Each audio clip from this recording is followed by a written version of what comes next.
Hello guys, আপনারা কেমন আছেন? আমার মা চলে আসলো আমার জন্য একটা চিংড়ি মাছ রান্না করে নিয়ে।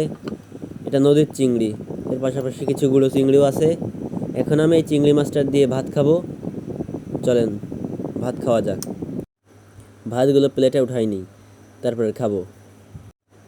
এইবার মাছটাকে প্লেটে উঠাই নিই।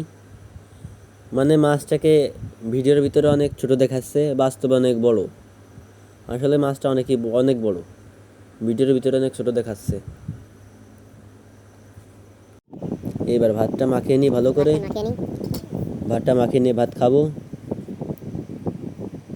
মাছটাকে ছিঁড়ে নিই। মাছটা অনেক শক্ত, ছিঁড়া যাচ্ছে না। খোলসটা আছে তো, এই জন্য খোলসটা না ছাড়িয়ে খাওয়া যাবে না। এইবার খোলসটা ছাড়িয়ে নিয়েছি। এবার টেস্ট করে দেখি খাবারটা খেতে কিরকম হয়েছে। আসলে বড় চিংড়ির স্বাদই আলাদা। বড় চিংড়ি তো অনেক সুন্দরই হবে।